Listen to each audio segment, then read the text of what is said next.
Como ya lo saben, estamos con Santiago cada semana. Vimos ya un tema que hablaba acerca de las riquezas, la vana ilusión de las riquezas. Vimos 2 o 3 mensajes, así que no voy a repetir aquello que ya vimos, aunque podríamos repetirlo por el contexto que vuelve a retomar un poco este tema de otra manera. Entonces seguiremos hablando y es el tema mitos y realidades acerca de la riqueza y la pobreza, pero limitándonos únicamente a lo que menciona este contexto. ¿En qué nos quedamos en la última enseñanza? En que un grupo de cristianos o pseudocristianos, porque recuerden que en esta carta a todos se les llama hermanos, pero no todos eran hermanos. Santiago no puede decidir porque nosotros no somos Dios y no sabemos, ¿verdad? Salvo un caso muy descarado de una persona que es un charlatán descubierto, no podemos nosotros decir este sí es cristiano o este no es, porque puede haber personas que tengan diferente creencia, que estén equivocados adrede o que estén sinceramente equivocados, y por eso que es muy, muy, muy delicado, ¿no? Que tú te atrevas a decir es que fulano de tal cayó, así que seguramente nunca fue salvo, porque si se hubieran dicho del rey David cuando se fue con Aquis, rey de Gat, cuando cae con Betsabé, pues imagínate, ¿no? De hecho el sábado en el seminario de liderazgo, una de las conferencias trataba eso, ¿no? ¿Qué hubiera pasado en tiempos de redes sociales cuando cayó David, cuando Pedro negó a Jesús, ¿no? El video de Pedro, charlatán, lo negó 3 veces, yo siempre lo supe. Les recomiendo mucho que escuchen estos mensajes, ¿no? Entonces se terminaba concluyendo que eran personas que cometieron errores o pecados graves, pero que se arrepintieron, y que no puedes tú señalar a alguien por un episodio de su historia si no conoces todavía el final de su historia. Así que tenemos que tener mucho, mucho, mucho cuidado, y por eso Santiago, ¿verdad? Deja entrever que muchos de ellos no eran realmente cristianos nacidos de nuevo, que eran simplemente profesantes. Ya cada uno tendría que sopesar esta palabra delante de Dios, y ya viene desde atrás empezando a exhortarles acerca de varios temas importantes. Y el último, y fue donde nos quedamos, era la acepción de personas que hacían dependiendo el estatus socioeconómico de cada miembro de la congregación. A los que entraban con anillo y con capa espléndida, que tenían ropa de marca, que traían camello eléctrico último modelo, los sentaban hasta adelante, les daban su torta de milanesa, ¿verdad? Su café de Starbucks. Pero los que no, les decían tú hasta atrás, y además de pie. Ni un lugar le daban estos hermanos a las personas que no tenían recursos. Y esto nos va a enlazar con la siguiente declaración, pero primero quiero que entendamos el contexto y hablamos un poquito acerca de cómo llegamos a juzgar, no solamente según el estatus socioeconómico, cómo hay tanta corrupción a veces y cómo cambia el trato de liderazgo. Vimos lo que no tenemos que hacer, cómo nos tenemos que comportar, la importancia de todo ministro de poder tratar a todos los demás por igual, tengas o no tengas recursos, ¿verdad? El mismo amor o la misma disciplina. No es solamente amo al que tiene recursos o solamente disciplino al que no los tiene, sino que tenemos que ser parejos. No hay que idealizar ni satanizar un estado. Tampoco tenemos nada que demostrar, porque un extremo sería que tú dijeras tengo preferencias con el que tiene recursos, pero otro extremo es que digas para que no me tachen de elitista lo desecho. No, que la decisión que tomes no tenga que ver con si tienen o no tienen, y que puedas tener amigos de todo tipo, ¿verdad? Y amar a todos por igual, y si alguien tienes que disciplinar, disciplinar también a todos por igual. A muchos a veces les pesa esto, las apariencias. Y yo quiero decirte, para terminar este punto y ya pasar a lo que sigue, ¿verdad? Que de una u otra forma, mi hermano, siempre van a hablar. Y mientras más gente te rodee, y si tú estás en el ministerio y empiezas a tener influencia, liderazgo, mientras más tengas, más van a hablar. ¿Por qué? Porque mientras más personas a tu alrededor, más aumenta la estadística de probabilidad de que a alguien algo de lo que dices, de lo que haces, de lo que pienses, no le gusta. Y es imposible que logres estar de acuerdo y que tengas contentos a todos, ¿no?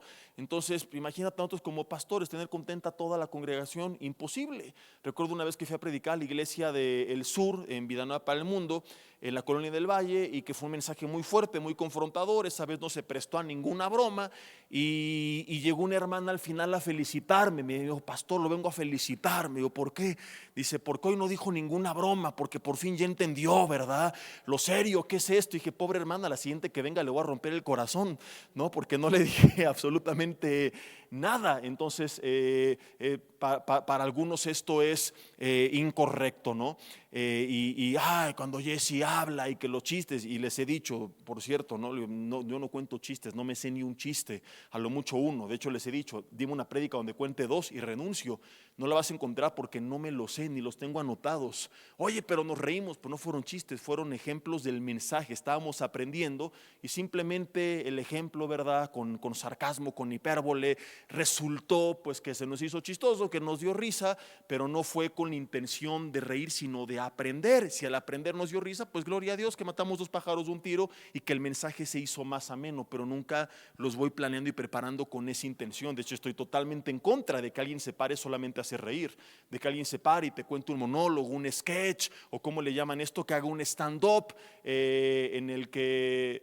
¿Te acuerdas de este mensaje, Chava, de alguien que tú y yo conocemos, que te dije: no, hombre, yo me ataqué de risa, me divertí media hora como nunca, pero no aprendí nada porque solamente predicó al final 5 minutos? Todo fue un monólogo, un stand-up, y dices: bueno, si fui a reírme, pues está padrísimo, pero como enseñanza de la palabra, pues te dejó literalmente nada más al final los últimos 5 minutos, y yo estoy totalmente en contra en un púlpito dentro de la iglesia, ¿no? Si estás fuera y te fuiste al cine a divertir, al circo a reír, a un lugar a que alguien se echara un monólogo sano, sin vulgaridades, etcétera, y te reíste, pues qué bueno, pero que un pastor se preste a eso no es su posición. Entonces, volviendo al punto, ¿verdad? Y aclarando esto, porque algunos dicen: es que está mal, y este es como lo veo. Te tienes por otra parte a personas que al revés, que a lo mejor ese día dijeron: ay, hoy no estuvo ameno el mensaje. Entonces, imagínate, algunos quieren que siempre sea serio y otros que siempre sea ameno. ¿A quién voy a agradar? A ninguno. Y el mensaje va a salir como tenga que salir según el tema. Y un mensaje de confrontación a lo mejor no será tan ameno, y hay otros que sí. Y jamás me paro pensando en qué van a pensar, qué van a decir, porque sé de antemano que con alguien voy a quedar mal. Así que ten esto en tu corazón y nunca vengas a la iglesia ni ejerzas el ministerio esperando quedar bien con todos, porque vas a acabar frustrado, porque con alguien vas a quedar mal. Entonces, esta gente quería quedar bien con los ricachones de la congregación. Santiago se los surte.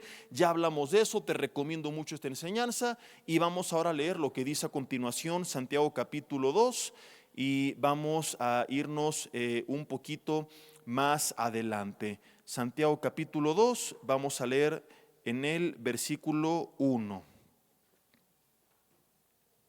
Dice: hermanos, para ver el contexto, que vuestra fe en nuestro glorioso Señor Jesucristo sea sin acepción de personas. Voltea con el de al lado y dile: aunque estés feo, te tengo que tratar bien. Es la hora del bullying santo. Dice: porque si en su congregación entra un hombre con un anillo de oro y con ropa espléndida, y también entra un pobre con vestido andrajoso, y miras con agrado al que trae ropa espléndida, pero le dices al pobre: siéntate aquí, perdón, al rico, siéntate en buen lugar, le dices al pobre: estate tú ahí en pie, o siéntate bajo mi estrado, no estás haciendo distinción de personas, no están haciendo distinciones entre ustedes mismos, y han venido a ser jueces con malos pensamientos. Y aquí nace lo que quiero que desarrollemos en esta tarde. Dice: hermanos míos amados, escuchen, o sea, pon atención. ¿No ha elegido Dios a los pobres de este mundo para que sean ricos en fe y herederos del reino que ha prometido a los que le aman? O sea que así a bote pronto, si eres rico ya no tienes fe. ¿Será que esto quiso decir Santiago? Seguimos leyendo. Por eso titulé el mensaje: mitos y realidades de la riqueza y de la pobreza. Dice: pero ustedes han afrentado al pobre. ¿No les oprimen los ricos y no son ellos mismos los que los arrastran a los tribunales? ¿No blasfeman ellos el buen nombre que fue invocado sobre ustedes? En este contexto, la gente rica que les rodeaba blasfemaba, pero vamos a ver hoy que de esto en nuestro contexto, en nuestra actualidad, se sigue repitiendo y que no, y que simplemente es una estadística de probabilidad. Dice: si en verdad cumplís la ley real conforme a la Escritura, amarás a tu prójimo como a ti mismo. Pero si hacen acepción de personas, versículo 9, dice: cometen pecado y quedan convictos por la ley como transgresores. Quiero que volvamos a leer el versículo 5 y te lo voy a leer ahora en la versión NTV, la Nueva Traducción Viviente.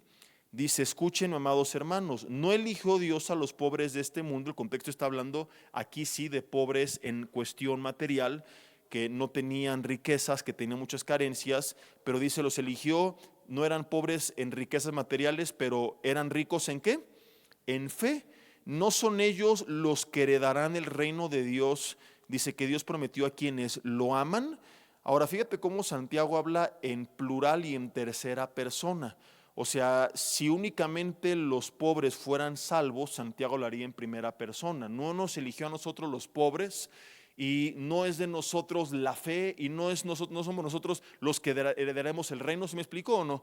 Pero está hablando en primera persona, perdón. No, sí, en tercera persona acerca de ellos, no de nosotros, en plural, y no se está incluyendo él ahí. Entonces no es que Santiago se esté descartando, descalificando, él no es salvo, sino que simplemente está enseñando algo que es importante que aclaremos para no malinterpretar el texto, ¿verdad? Porque de aquí podemos empezar a sacar de repente muchas malas conjeturas. Entonces, ¿solamente los pobres van a ser salvos? Porque aquí dice que Dios los eligió.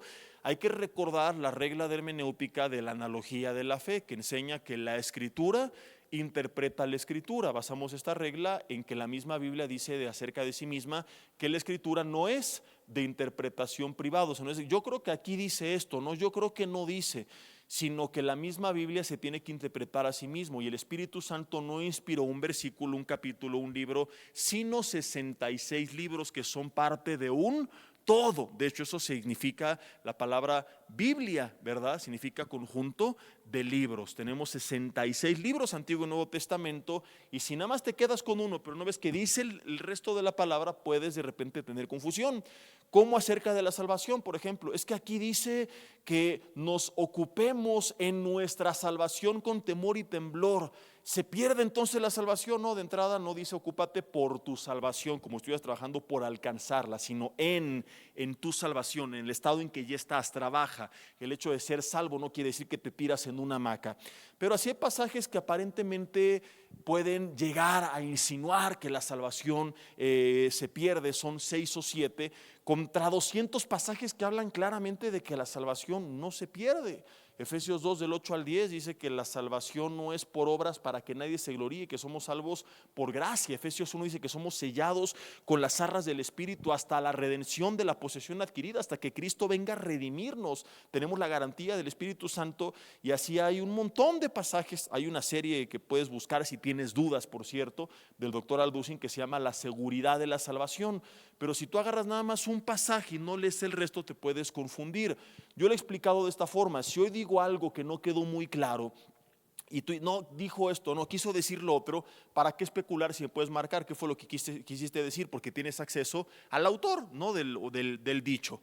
Lo mismo es con la palabra. Si tenemos duda, en vez de especular, vayamos al resto de la palabra, donde el autor es el mismo Espíritu Santo, para que Él nos ilustre. Ahora, la pregunta que hago es: en el resto de la palabra, ¿vemos que todos los ricos se fueron al infierno y que todos los pobres eran salvos?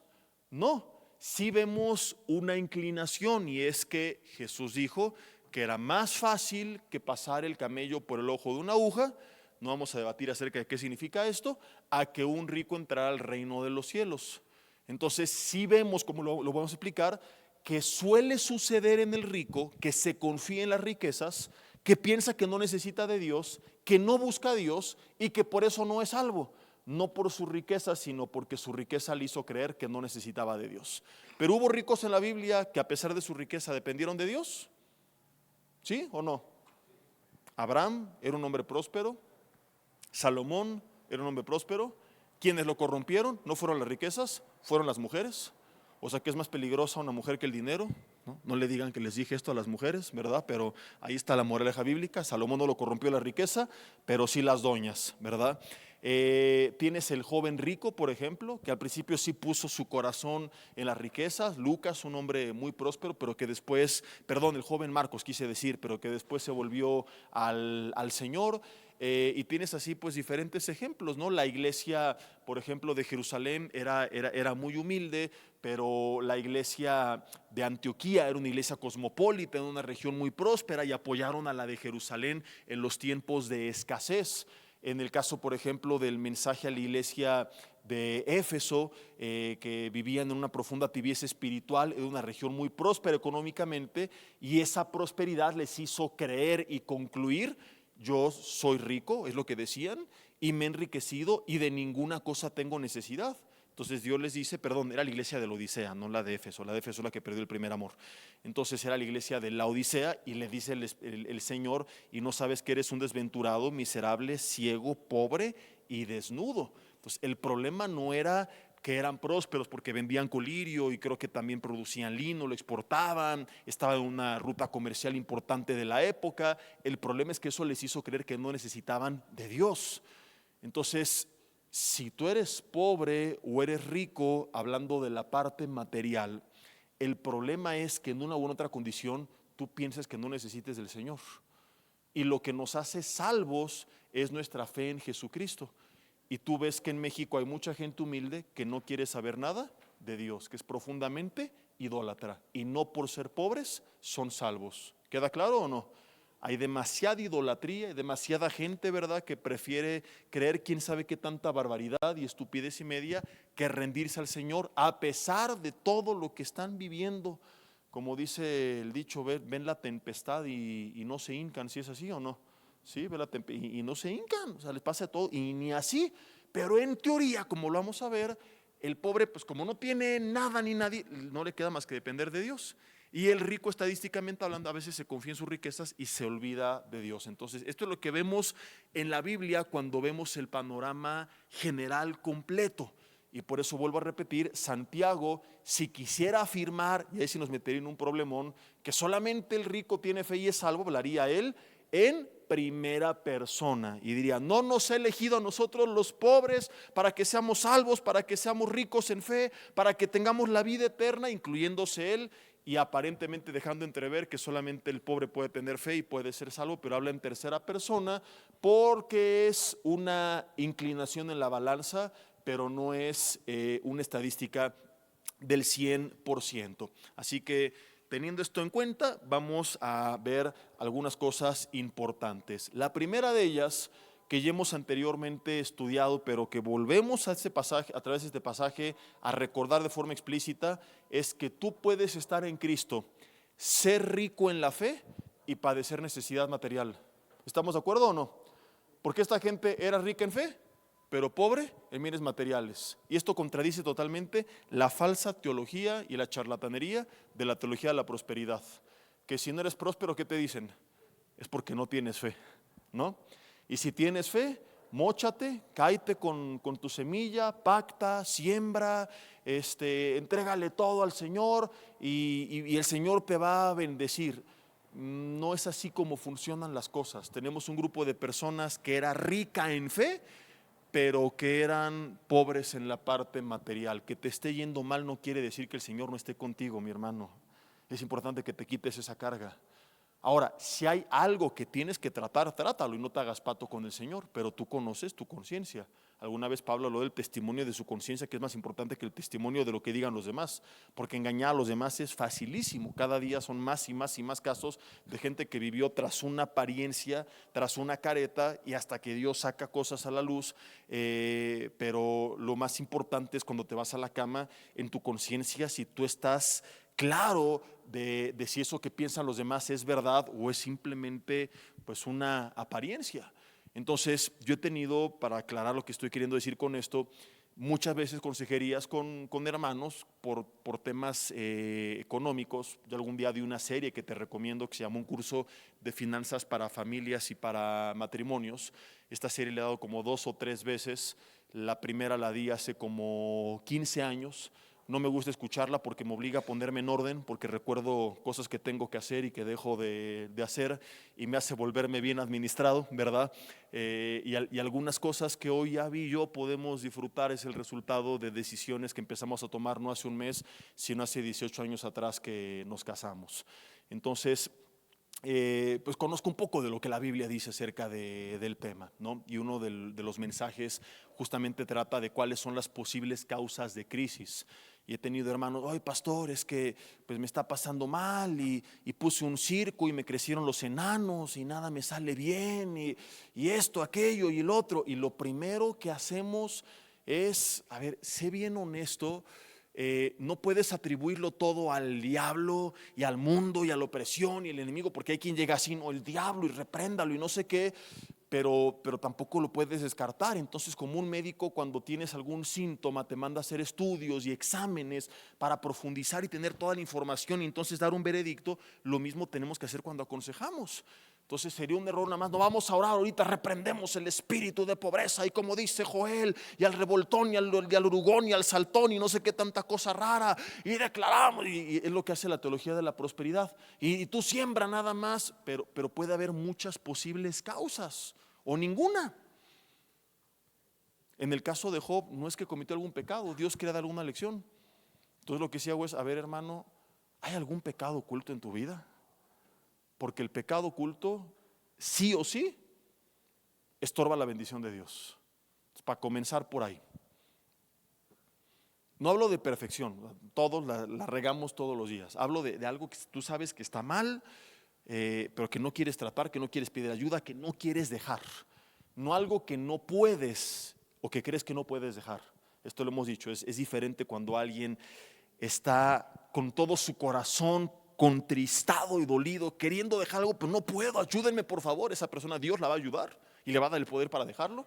A cuando alguien dice, no, lo voy a encubrir y que nadie sepa, ¿verdad?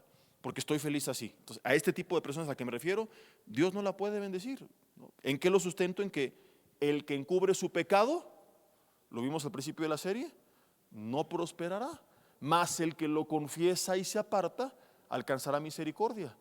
No es que uno no prosperó porque su pecado era más grande que el otro, quizás su pecado era inclusive menor, pero ¿qué hizo?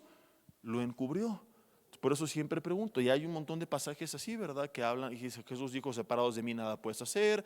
Entonces primero es cómo está tu relación con Dios, cómo está tu vida espiritual, cómo vas en este proceso de santificación progresiva en el que ni tú ni yo somos querubines, pero tenemos que ir creciendo en el Señor. Y a veces han sido honestos, no, pues sí, pastor, tengo esta lucha, okay, vamos a trabajar con esto, vamos a pedirle perdón a Dios y vamos a empezar de cero. Pero a veces, no, pues nada, pastor, sí me equivoco, pero pues como todos, pero así algo así, nada. Y yo podría contar al menos 3 ocasiones en las que a los 6 meses salió a la luz que estos hombres andaban en adulterio y que no lo quisieron reconocer. Entonces hubo una donde sí hasta me molesté porque dije, lo vi 2, 3 veces, le pregunté y se los digo abiertamente, no es que si hay algo encubierto y no se lo entregas al Señor, estás perdiendo tu tiempo y me haces perder el mío porque ni te puedo ayudar y pues ¿para qué estás entonces? No estamos para servir cuando alguien tiene un corazón que al menos quiere, pero si no quieres, ¿para qué le estás haciendo aquí al cuento? Entonces la pregunta, ¿hay algún pecado oculto en tu vida? ¿No? A lo mejor estás ahí metido en negocios chuecos, te aventaste una tranza, le estás siendo infiel a tu esposa y es importante poner eso en orden delante de Dios. No, lo que quiero es que me diga porque dio el curso de finanzas, no sé qué, y que me enseñe cómo, es que yo te puedo dar todo el ABC de las cosas pragmáticas, de las cosas prácticas, de lo que habla la Biblia, pero también hay una parte espiritual. Te estaba diciendo, hay un equilibrio. No es todo espiritual porque puedo ser, sí, oro y vivo en santidad, etcétera, pero soy mal administrado, tomo malas decisiones, me endeudo fácilmente, pues no voy a prosperar. O viceversa, puedo ser muy bien administrado, trabajador, ahorrar, invertir sabiamente, lo que sea, pero no estoy confiando en Dios ni buscándolo a Él primeramente, llevo una doble vida, pueden empezar a pasar cosas raras. Y de repente cosas así bien descabelladas que es que esto no tiene explicación y que pues es porque es algo espiritual. Entonces tenemos que cubrir esa parte. Entonces volviendo al punto, ¿verdad? Vemos 2 extremos. Si te está yendo mal es porque andas en pecado. No necesariamente porque Santiago habla de gente rica en la fe, que no le estaba yendo muy bien económicamente. Pero el otro extremo es usar eso como pretexto para decir, no, no tiene nada que ver mi estado espiritual con mi condición económica. Entonces puede que sí, puede que no. Por eso el tema es mitos y realidades. No te creas ninguna de las 2 extremos. Y por si las dudas, analiza tu corazón, y pregúntale al Señor, Señor, ¿qué quieres que te entregue en mis pensamientos, en mis caminos, en mis acciones del día a día, como oraba el rey David? Y guíame en el camino eterno, porque quizá no, y a lo mejor eres como Job, que le estás pasando mal por otro motivo, pero a lo mejor eres como Nabucodonosor, que lo perdió todo porque sí andaba mal con Dios. Di conmigo, uyuyuy, ayayay. Entonces tenemos aquí los dos ejemplos, los dos polos opuestos ejemplificados. A Job Dios le dio una lección, pero no es que el hombre anduviera en pecado, en borracheras, ¿no? Era un hombre que todos los días oraba, buscaba a Dios, hacía el bien, y había temas que tenía que aprender, pero no es como que fuera un hipócrita descarado, algo por el estilo. Para Nabucodonosor sí, ¿no? Nabal también, se emborrachaba, banquete, y vino un paro cardíaco y lo perdió todo. Entonces tenemos en la Biblia ejemplos de personas como Job, que les fue mal, digamos entre comillas, sin deberla ni temerla, por lo cual no podemos generalizar y atrevernos a señalar y juzgar. Le está yendo mal, seguro anda en pecado. Porque también hay gente así, ¿no? Te va bien, estás metido en negocios chuecos. Te va mal, estás en pecado. Entonces, ¿cómo me tiene que ir para que no diga nada? Medio bien y medio mal. Como dije al principio, siempre van a hablar. Lo importante es que tú estés tranquilo. Que si me está yendo bien, que tú digas, me vale gorro lo que piensen los demás, yo sé que es lícito. Y si no conocen mi historia y trayecto y decisiones, es su bronca por murmuradores y no la mía. Pero que viceversa, si hay algo que tienes que entregarle al Señor, mi hermano, se lo entregues. Entonces había gente, punto número uno, que le estaba yendo no muy bien o muy mal, pero que enseñan la palabra que eran ricos en la fe. Entonces no hay un 100% de correlación entre una cosa y otra, por la cual no puedes generalizar, porque cada escenario es distinto. Ahora, en segundo lugar, si llega a haber tiempos de escasez, esta escasez no puede llegar a lo que llamamos pobreza extrema. Esta en la Biblia, ahí sí, no existe de forma permanente jamás en el pueblo de Dios. ¿Qué es pobreza extrema? No tener para cubrir de forma permanente alguna de mis necesidades básicas: techo, vestido o alimento. ¿Por qué no es de Dios? Porque Jesús dijo en Mateo 6:33 que si buscamos primeramente el reino de Dios, que es su gobierno en nuestras vidas y su justicia, todo lo demás, y de qué habla el contexto, di conmigo: techo, vestido y alimento. Ahora no te malviajes, dije techo, no dije en dónde, no dije en providencia, no dije propio. Puede ser propio, hipotecado, rentado, prestado, pero de que Dios te va a dar algún lugar donde aplastar tu cabeza todas las noches, te lo va a dar.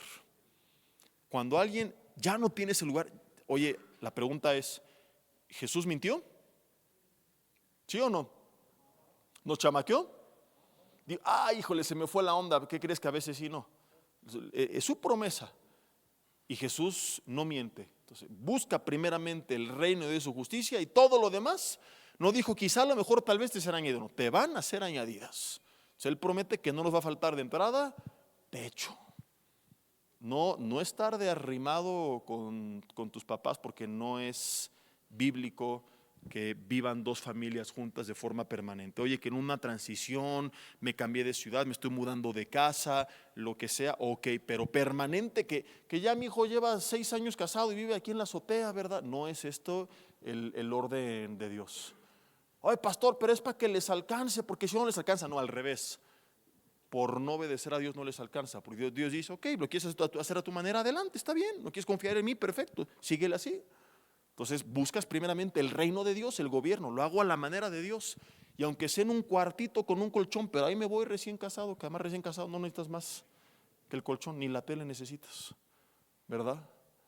Y después todo lo demás te será añadido. Cuando digas, Señor, voy a dar el paso de fe.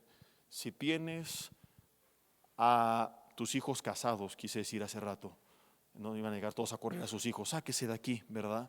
A dos familias viviendo bajo el mismo techo de forma permanente, por quererles ayudar, les estás afectando. ¿Quieres ayudarles en verdad? Hazlo de otra forma. Oye, te patrocino un poco de tu renta, o te presto este lugar, lo que sea, pero que tenga su independencia.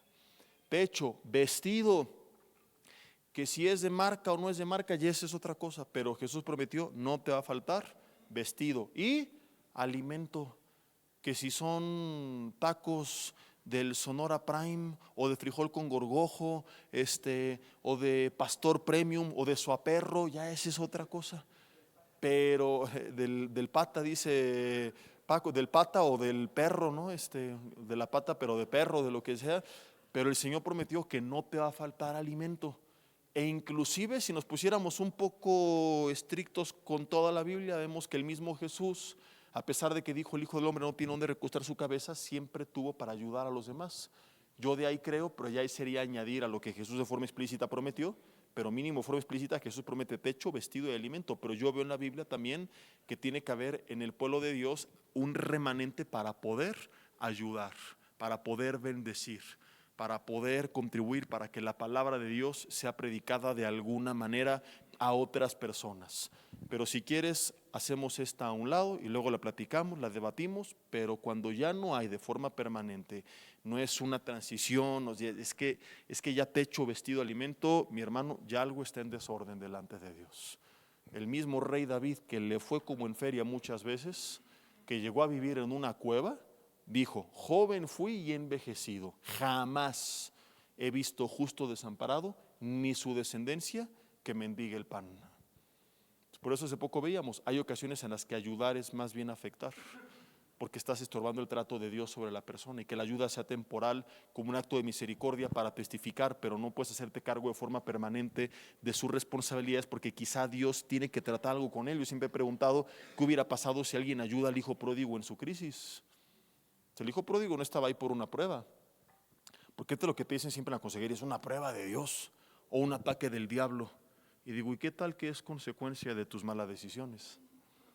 Y ahí, hace poco de hecho compartí en algunos de los servicios 10 causas de crisis financiera, búscala en redes. Ahí hablamos de cómo puede ser el pecado. Si estás casado, no tratar bien a tu mujer, no la tratas como vaso más frágil, la promesa de Dios es, o la advertencia es, tus oraciones van a tener estorbo. ¿Estás casado y eres un patán? No lo dudes, ahí está la respuesta. Ni me busques, arrepiéntete, porque no vas a prosperar. Y si prosperas, no lo vas a disfrutar. Va a venir una frustración mayor de tener, pero no ser feliz. ¿Por qué? Porque no cuentas con el favor de Dios. Cuando hay un pecado oculto, cuando hubo mala administración, cuando hubo derroche, cuando hubo tranzas, ¿verdad? Cuando hubo vanagloria, cuando tenías una posición y la abusabas para humillar a los demás, eras prepotente, altivo, despectivo, ¿verdad? Presumido con los demás. Dios tiene que tratar. Y ahí sí quizá, ¿verdad? Pues hay una correlación entre la escasez con mi estado espiritual, pero no puedes decir que es en el 100% y atreverte a señalar y juzgar o de antemano ya descalificarte a ti. Entonces, en resumen de estos primeros dos puntos, ¿verdad? Si algo está mal en la vida de alguien, orar por la persona, aconsejar si te lo pide, si te lo permite, si es tu propia vida, ponerte en orden delante de Dios, buscar primeramente el reino de Dios y confiar en que su promesa se va a cumplir. O sea, ni al extremo de seguramente es porque algo hice mal, ni al extremo de hacerte pato, ¿verdad?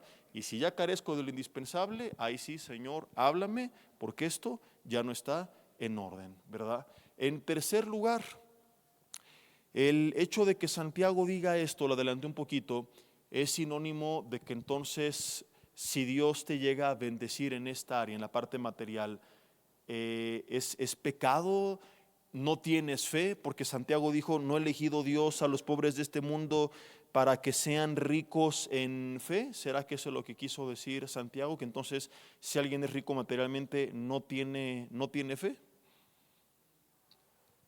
¿Es eso lo que quiso decir o no? No. ¿A quién llamamos el padre de la fe? Abraham. Aunque paradójicamente fue de los que más llegó a dudar, también es el que se aventura a tomar decisiones de las más extremas. De repente deja tu tierra y tu parentela y vete a la tierra que yo te mostré. Imagínate, salí de tu casa en mudanza, vete a donde te voy a mostrar, a dónde, tú no te preocupes, tú hazme caso y tú síguele. Imagínate qué te diría tu mujer si le sales con eso. Oye, ¿qué crees que Dios me habló? Que se me apareció y me dijo que tienes que dejar a tu jefa, a tu jefe, todo mundo nos vamos a la tierra, ¿quién nos va a mostrar? Te mandan a volar, acabas divorciado, compadre. Pero Abraham y su esposo obedecieron. Prediqué en matrimonios alguna vez, el costo doloroso de dejarlo todo, algo así se llamó. Lo encuentras en la serie de matrimonios de la Biblia, donde vamos más allá de lo que se menciona y profundizamos en lo que vivieron Abraham y Sara, los dos como matrimonio en ese momento. El hombre estuvo a punto de entregar a su propio hijo, o sea, a pesar de los episodios de incredulidad, era un hombre de fe, ¿estamos de acuerdo? ¿Era rico en fe o no? Sí. Si no me equivoco, aparece en Hebreos 11 en la galería de los héroes de la fe. Y la siguiente pregunta es, ¿era pobre? ¿Cómo lo podemos saber de forma clara y explícita? Muy sencillo. ¿Qué originó la separación entre Lot y Abraham? ¿Mm? La prosperidad, exactamente. Se peleaban sus pastores porque ya no cabían las ovejas y el ganado de ambos en el mismo terreno. Entonces empezaron a multiplicarse tanto, y hay que contextualizar esto, ¿no? No había tecnología, no era de que Abraham podía tener ahí alguna startup, ¿no? O una franquicia de Subway, y una de Starbucks, y una de McDonald's. Los hombres de negocios, sus negocios eran el campo, básicamente, agricultura, ganadería, todo esto. Entonces, en esta parte que era de donde la gente se sostenía, Abraham fue muy próspero, tanto que se tuvo que separar de Lot. Imagínate, para poder alimentar a toda su parentela, a toda la gente que tenía, era un hombre próspero, era un hombre que Dios bendijo materialmente y no por eso dejó de ser rico en la fe. Entonces, si hubo casos como el de el Nabucodonosor, el hijo pródigo, por eso se apartó. El problema del hijo pródigo no es que vivió perdidamente ni que malgastó todo, es que cuando recibe sus bienes, dice la Biblia, se fue a una provincia muy lejana. Y algún día que lo lea subraya, y allí, ¿en dónde es allí? En la provincia lejana, comenzó a vivir perdidamente. Entonces su problema no es que comió con los cerdos, que malgastó todo, no, ese es el resultado del problema. El problema es que se fue lejos de casa. La pregunta es, ¿por qué se fue lejos de casa? Porque recibió sus bienes y dijo, ya no necesito de papá. Es el que ejemplifica aquel que cuando es prosperado dice, ya no necesito de Dios. Entonces el problema, vuelvo a insistir, no es que tú hayas sido prosperado, sino que eso te haga creer que no necesitas de Dios. Pero si Dios te prospera y guardas tu corazón, gloria a Dios. Invítanos los tacos a todos. ¿Cuántos dicen amén? Y para el siguiente convivio, móchate, porque ese convivio que tuvimos era de puro pobre, mi hermano. O sea, pero con fe para que se multiplicara, ¿no? La fe la tuvo Iván, que trajo el pastel de chocolate, y otro trajo un paquetazo cuando vio que era convivio y un refresco. Algunos no saben de lo que estoy hablando, ¿no? Quizás sea chiste local, pero las mujeres cada jueves tienen su convivio con salado, postres, café, té, galletas. Le invitan a todos los que venimos, nos mandan nuestro itacate. No, espérate, hermano, ¿cómo que no? Que tome, que no sé qué. Y los hombres, un mes de organización, una bolsa de paquetazo, un refresco y un panqué de chocolate en servilletas, porque ni los platos trajimos, comiendo con la mano como bestias, ¿verdad?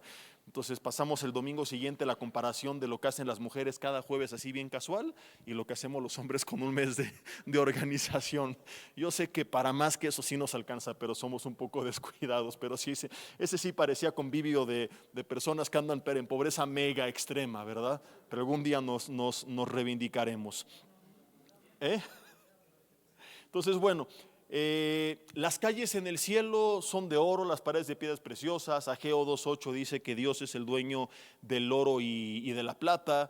Y todo esto nos enseña que el tema con Dios no es estrictamente hablando con lo material. Recuerdo que una tía alguna vez me dijo, pero ¿cómo las calles en el cielo de oro y las paredes de piedras preciosas? Es pura materialismo, ilusión y vanidad de vanidades. De eso venimos huyendo. Y otra vez con lo mismo le dije, tía, la diferencia es que en el cielo nuestro corazón no va a estar ahí. Y desde la tierra así debería de ser. Entonces hay cosas que a veces nosotros satanizamos y no nos damos cuenta que el problema no es con la cosa, sino con el corazón que tenemos hacia la cosa. Por ejemplo, en el libro del cielo de Randy Alcorn, que te recomiendo, él afirma, y estoy totalmente de acuerdo, que en el cielo vamos a practicar deportes. Y mucha gente ve, pero ¿cómo? Hay gente que, ahora que empezó el mundial, había debate ahí entre algunos youtubers, ¿no? Es que es idolatría y es del diablo, y depende de la actitud de tu corazón.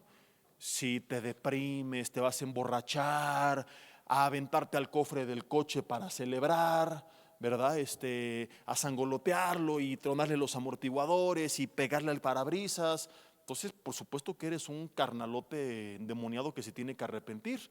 No es que el deporte en sí mismo haya sido malo, sino que tu corazón está desbordado, ¿no? O que perdió tu equipo, que pierda la selección, que creo que tendrá que pasar eventualmente, aunque después de ayer tengo un poco más de fe, ¿verdad?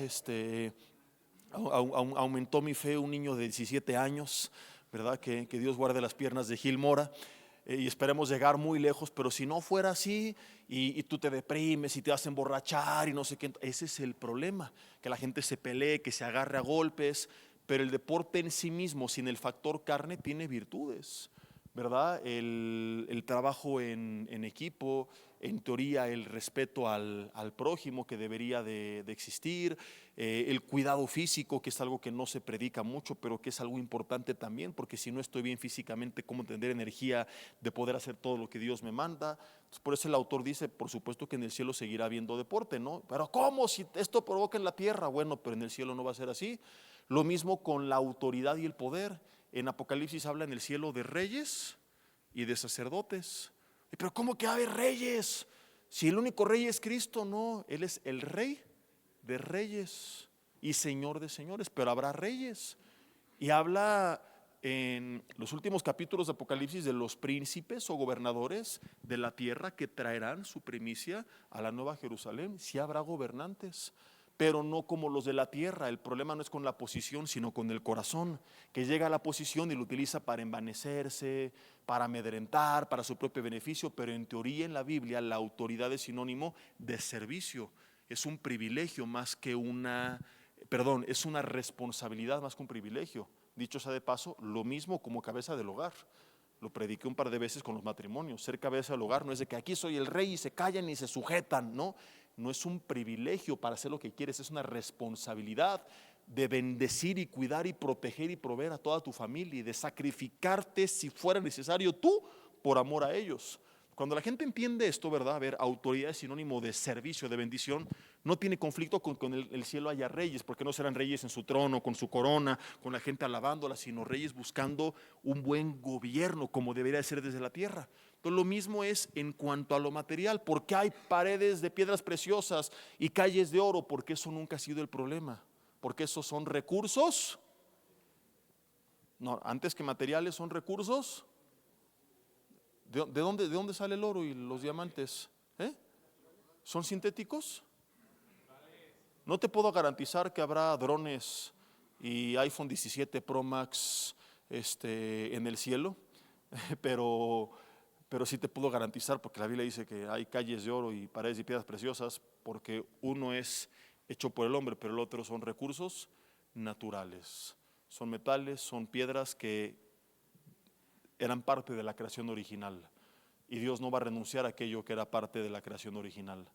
Tú ves las vestiduras de los sumos sacerdotes con las piedras preciosas.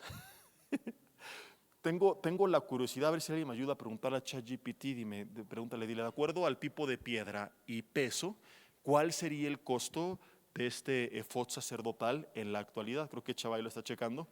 Y tú veías a los sacerdotes y podrías decir, oye, qué materialistas, ¿verdad? Volvemos al punto. Si su corazón estaba pegado a ellos, sí, miren nada más, yo con mi camisa Lacoste, mi traje italiano y ustedes no lo tienen, el sacerdote estaba mal, pero el portarlo en sí mismo no era un problema.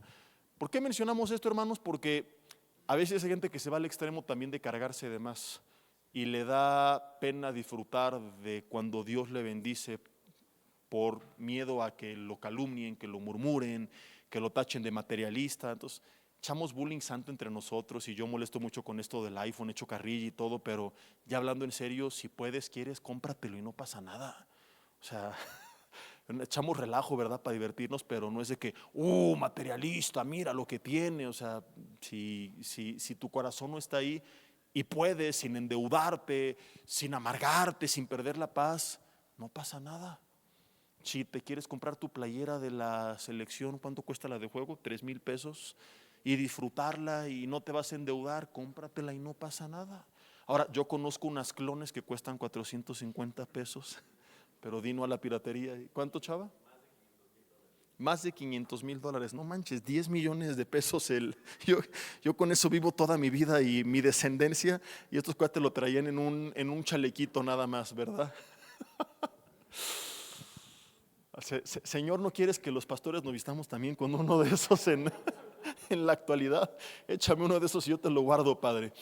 Entonces, ni el extremo de poner tu corazón en las riquezas, ni el extremo ni lo vas a idealizar, pero si lo tienes tampoco lo vas a satanizar.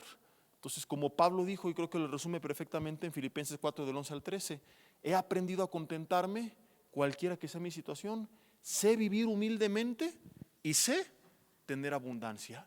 Entonces, si hoy tuve que cambiar al Motorola más chafa, y pues ya ni modo, pero si te compraste esa cosa de 40,000 pesos, disfrútala. Y si te pudiste ir con tu familia a Europa, gloria a Dios. Si te fuiste a Uruapan, pues también gloria a Dios. Si se fueron a Lerma o a Venecia, si andas en un Dodge último modelo o en tus Dodge patas, si vives en las lomas o en lo más lejano de la ciudad, si te comiste tus tacos de ¿qué dijiste hace rato, Paco? Del pata o de pura pata. Lo importante es que tú aprendas a tener contentamiento cualquiera que sea tu situación. ¿Y cuál es la clave? Y esto resume todo, porque en medio de todo, ¿y cómo le hago? Aquí viene el versículo 13, Filipenses 4, 11 y 12, dice lo que acabo de mencionar. Dice, todo lo puedo. Es uno de los versículos más distorsionados. A ver, hermano, porque todo lo puedes. Y sí, amén. Estrictamente está hablando en todo, el contexto es tanto saber enfrentar la prosperidad como la necesidad. No envanecerme si multiplico lo que tengo, ni amargarme si lo pierdo. Estar contento cuando tengo y cuando no tengo. ¿Por qué puedo todo esto? Porque Cristo me fortalece. Si tú te mantienes en la palabra y te mantienes en oración y en comunión con Dios, y vienen tiempos de abundancia, tu corazón se mantendrá humilde y no te vas a perder. Y si vienen tiempos de necesidad, no te vas a amargar en contra de Dios. Pero si tú no te fortaleces en Cristo, escúchame, o la escasez o la prosperidad te va a echar a perder. Porque no estamos idealizando ni un extremo ni el otro.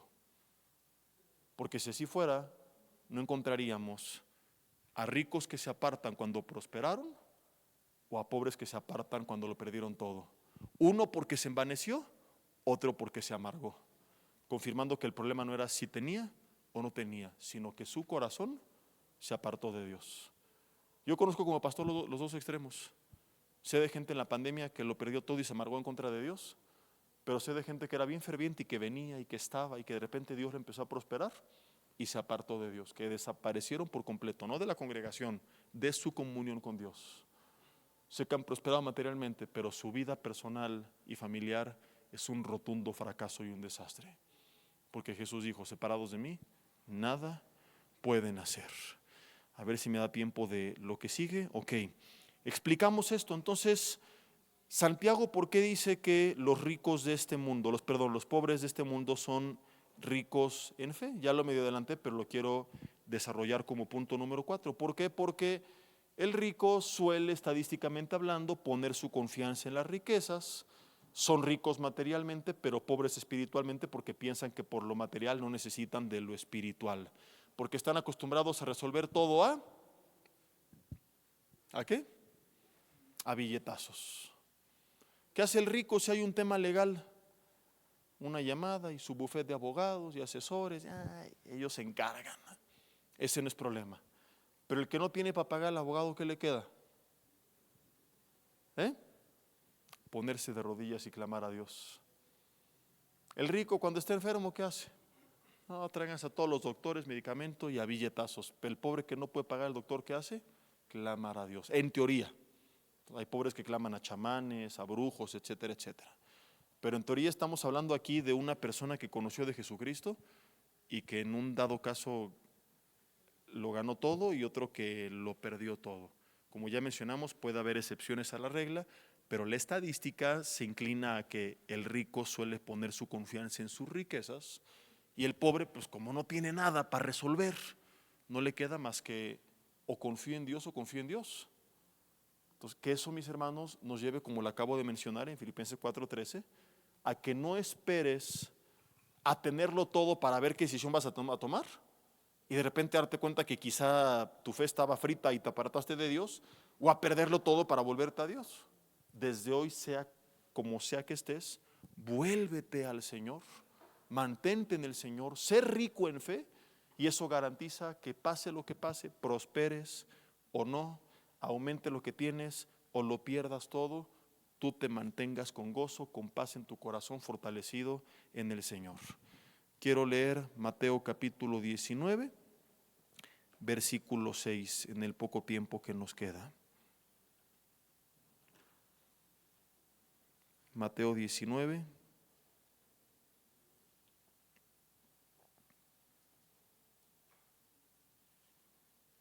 versículo 6.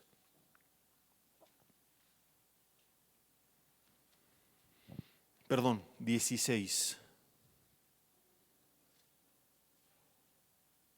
Dice: entonces vino uno y le dijo: maestro bueno, ¿qué bien haré para tener la vida eterna? Él le dijo: ¿por qué me llamas bueno? Ninguno es bueno sino Dios, mas si quieres entrar en la vida, guarda los mandamientos.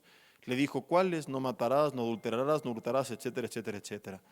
Y el joven le dijo, versículo 20, todo esto he guardado desde mi juventud, ¿qué más me falta? Jesús le dijo: si quieres ser perfecto, anda, vende todo lo que tienes y dale a los pobres y tendrás tesoro en el cielo, y ven y sígueme. Oyendo el joven esta palabra, se fue triste porque tenía muchas posesiones. ¿Cuál era el pecado de este joven si había guardado todos los mandamientos? ¿Tener riquezas? No, sino que su corazón estaba en ellas. Muchos creen que este joven es Marcos, y hay muchas razones, y de hecho tengo un mensaje por ahí que se llama La desconocida historia de un joven famoso, y otra versión más reciente que di que se llamó Puesto los ojos en Jesús. Ya es Akoloutseo, puesto los ojos en Jesús. Pero así en resumen, la mamá de Marcos es donde se reunía la iglesia primitiva, en el aposento alto donde vino el Pentecostés. Y las casas de aquel entonces solían ser casas de un piso con su terraza, del original griego roof garden, ¿verdad? Que en ese entonces no se conocía como tal. Era un piso, escaleras por fuera y el techo, casas de un nivel. Cuando hablas de un aposento alto, era una casa que tenía 2 niveles. Entonces eso era nada más para los hermanos o la gente que tenía billete. Este Marcos se fue de misionero con su tío Bernabé y con el apóstol Pablo, y la Biblia cuenta que él los abandonó a la mitad, o en una parte del primer viaje misionero. En el segundo quiere ir, y es lo que provoca el desacuerdo entre Pablo y Bernabé. Bernabé le da la oportunidad a su sobrino, Pablo dice: yo no creo en él. Después hubo una reconciliación, el mismo Pablo termina trabajando nuevamente con Marcos y lo reconoce como su colaborador, del griego sinergos. Había una sinergia entre ellos, una historia preciosa de cómo en Cristo puede haber diferencias, pero no podemos permitir que esas diferencias rompan la relación y nos amarguen. Tenemos que aprender a perdonar y a seguir trabajando, anteponiendo el reino de Dios a nuestros intereses. Pero el punto es que lo que creen muchos estudiosos es que por la presión que había, Marcos dijo: no, yo me regreso a casa. Ahí tengo mi PlayStation, mi paquete de VIX con el mundial completo, ¿verdad? En mi pantalla de 85 pulgadas, Ultra HD, con el sonido a todo lo que da. Tengo mi camello eléctrico último modelo. Ahí tengo todo bien cómodo. Y de repente en los viajes misioneros naufragaban, los apedreaban, los perseguían. Entonces él regresa, pero cuando él vuelve otra vez a pedir la segunda oportunidad, la Biblia nos confirma que él entendió y se dio cuenta, al comparar una cosa con la otra, que la riqueza material, y con esto quiero encaminarme hacia el final, no se comparaba con la riqueza espiritual. Que él tuvo las dos y eligió la segunda. O sea que al principio de repente, pues sí, la presión, las apariencias, todo lo jalaron a volver a casa. Pero yo imagino el vacío que sintió. Y es que una vez que tú pruebas lo que es servir al Señor con todo tu corazón y con toda tu alma, sin ningún interés más que su gloria, tu vida nunca más vuelve a ser la misma. aun si trabajas para Él, lo haces no porque es tu trabajo, sino porque amas hacerlo. Como me dicen, Jesse, ¿tú en qué trabajas? Digo, pero es que decir que es mi trabajo, pues sí es mi trabajo, pero no es para mí un trabajo. Lo disfruto, lo amo, lo hacía antes de que fuera mi trabajo y lo volvería a hacer toda mi vida, y no se compara una cosa con la otra. O sea, que me dijeran, oye, te ganaste el Melati y te puedes ir por todo el mundo a vivir y viajar donde quieras, no imagino mi vida sin servir al Señor. No se compara nada con esto. Entonces Marcos probó las dos. Tenía riqueza material, de repente empieza a servir al Señor y ve, se imagino, gente viniendo a Cristo, enfermos sanados, familias restauradas, y esto lo impacta, pero de repente una cárcel, una piedra, y dice, no, ya no, y regresa, y lo imagino algún día sentado en su aposento alto, en una buena colonia de Jerusalén, y diciendo, está padre, pero no se compara, vale la pena la adversidad, y regresa. Y así vivió, y a eso dedicó el resto de sus días. Y tan es usado por Dios que termina escribiendo el Evangelio según San Marcos. Muchos creen que este joven rico era Marcos. En el mensaje que te recomendé, habló de un joven que solo menciona el Evangelio de Marcos, porque era él. Habla del mismo en tercera persona de forma anónima, como un acto de humildad, de no decir, y mientras todos abandonaron a Jesús, solo yo lo seguía. Dice, cierto joven le seguía. Si nadie le siguió, ¿cómo supo que le seguía? Pues porque era él. Dice que iba cubierto con una sábana de lino, que era una tela muy cara de la época. Entonces empiezan a atar cabito los teólogos y dicen, es el joven rico. Sabes que inicialmente se fue triste, pero que acabó poniendo a Jesús antes que todo lo demás. En ninguna parte de la Biblia dice de forma imperativa que tú tienes que deshacerte de todo, como hace mucho charlatán. Y si amas a Dios, trae tu casa y tu terreno y tu coche. No, Dios nos guarda de manipular de esta manera. Lo que tú ofrendas al Señor tiene que ser de tu corazón y anónimo. Así que no te quedes con esto, pero no uses esto como pretexto, mi hermano, para seguir dándole la prioridad a lo material. Mi invitación para ti es: prueba la riqueza espiritual.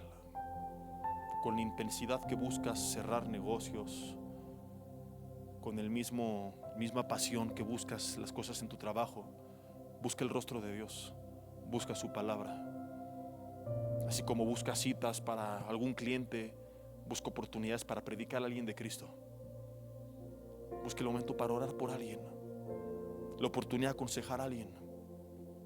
Y cuando tú pruebes de la llenura del Espíritu Santo de Dios que viene a través de tu relación diaria con Él, y la paz que te da, porque es el fruto de Gálatas 5:22, y el gozo que te da, lo demás se va a volver insignificante.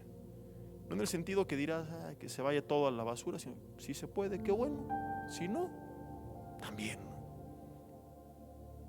Ni al extremo de es del diablo, la bendición, la prosperidad, pero tampoco al extremo de perder tu paz por eso. Serás como Job y podrás decir genuinamente: Jehová dio, Jehová quitó, es el nombre del Señor bendito. Y que me compré el coche que quería, pues qué padre, lo disfruto. Pero que ahora de repente lo tengo que vender y deshacerme de él, no pasa nada. Que me cambié esta casa en bonita, va súper, lo voy a disfrutar. Y que de repente se tuvo que perder, tampoco pasa nada. Que me pude ir a los tacos del Sonora Prime. Luego esos tacos caros son los más gachos. Y no se comparan con los de los puestos de asada ahí de la esquina de Doña Chona, ahí echándole el carbón con las manos mugrosas, ¿verdad? Que le pone el saborcito. Y que me tuve que ir a esos, no pasa nada. Podrás ser feliz y tener paz, cualquiera que sea tu situación. En síntesis, no satanices la riqueza material, pero nunca la antepongas a la riqueza espiritual. Y si algún día tienes que elegir, quédate con la segunda, con la riqueza espiritual. Esa tiene todo. La otra, no. Cierra tus ojos y dile conmigo: Señor, doy gracias por tu palabra en esta noche. Perdóname, Padre, si he elegido antes la riqueza material que la espiritual. Hoy quiero elegirte a ti. Y digo elegirte entre comillas porque realmente eres tú quien me ha llamado y elegido a mí. Pero en estas dos opciones, como dice por ahí una canción basada en, si no me equivoco, uno de los salmos de David: mejor es estar un día en tus atrios que toda la vida fuera de él. Y no se compara a Cristo con todos los bienes del mundo.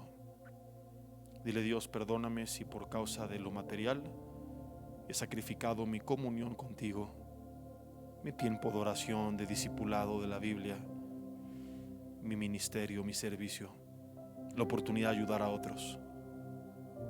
Ayúdame a ser rico espiritualmente, a ser lleno de tu espíritu, a crecer en esta área antes que en todo lo demás, a guardar mi corazón y disfrutar cuando das y seguir con paz cuando se pierde,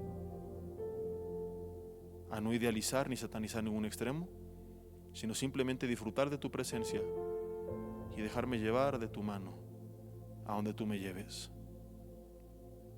Y si de repente, como dijo Pablo, son esos tiempos de abundancia o esos de escasez, poder estar feliz en ambos y decir como en los tiempos de antaño él dijera: todo esto lo puedo en Cristo que me fortalece. Que seas tú la fortaleza de mi vida, porque hoy reconozco que separado de ti nada puedo hacer y que lo que necesito no es más dinero, es más de tu presencia. Digo entre comillas más de tu presencia porque no es que haya más o menos del Espíritu, pero sí podemos ser más llenos al rendirnos más a Él. Y dile: este Dios, esto es lo que yo quiero: una mayor rendición y una mayor comunión contigo. Y ahí lo tendré todo. Y ahí sé que aún en tiempos de escasez, lo indispensable nunca faltará. Que así sea, Dios. Lo oramos en el nombre de Jesús. Amén y amén. Mis hermanos, que Dios los bendiga. Nos vemos el viernes aquí. El sábado,